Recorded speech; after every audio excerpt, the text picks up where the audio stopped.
بسم اللہ الرحمن الرحیم۔ حضرت رومی رحمۃ اللہ علیہ نے لکھا ہے کہ ایک دن طوفان بڑا تیز آ گیا۔ ایک آدمی درخت کے نیچے کھڑا تھا۔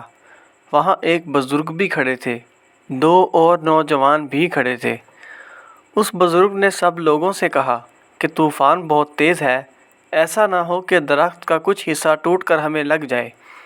یہ سامنے ایک برآمدہ ہے، آؤ اس برآمدے میں چلتے ہیں۔ وہ دونوں اندر چلے گئے تو ایک شخص کھڑا رہا۔ اس نے کہا، بیٹے تو بھی آ جا۔ وہ کہنے لگا کہ کوئی نہیں، اللہ بچائے گا۔ تھوڑی دیر کے بعد بزرگ نے پھر کہا کہ بیٹے طوفان ہے، آندھیوں سے درخت کا کوئی حصہ ٹوٹے گا، تیرے سر پر لگے گا، تو یہاں آ جا۔ وہ کہنے لگا، مجھے اللہ بچائے گا۔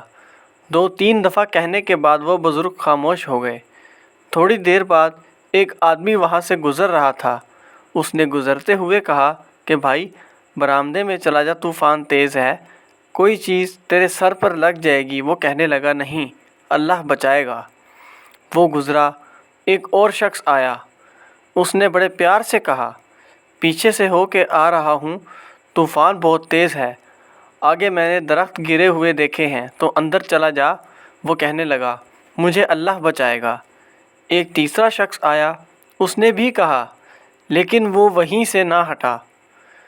وہ شخص آگے بڑھا ہی تھا کہ طوفان کا تیز جھٹکا آیا اور ایک درخت کا موٹا سا تنا اوپر سے زور سے گرا اور اس کے پیچھے سر پہ لگا تو دھڑم سے نیچے زمین پر گرا، سر پھٹ گیا۔ روح پرواز کر گئی۔ وہ جو دو نوجوان بابا جی کے پاس کھڑے تھے، وہ کہنے لگے کہ بابا جی ایک مسئلہ تو سمجھائیں۔ اس بندے کا توکل اللہ پر اتنا مضبوط تھا، چاہیے تو یہ تھا کہ اللہ اسے بچاتا، لیکن یہ تو مر گیا۔ تو بزرگ کہنے لگے کہ بیٹے تم نے غور نہیں کیا، وہ جو میرے سمیت 4 بندے اسے سمجھانے آئے تھے، وہ سارے اللہ نے ہی بھیجے تھے۔ اللہ ہمیں بھی مختلف صورتوں میں اپنے بندے بھیجتا ہے، کبھی بیماری کی صورت میں، کبھی کسی پریشانی کی صورت میں، کہ اے میرے بندے سدھر جا، تو غلط راستے پر ہے، صحیح راستے پہ آ جا۔ اور ہم ہر مصیبت ٹل جانے پر اللہ کو پھر بھول جاتے ہیں۔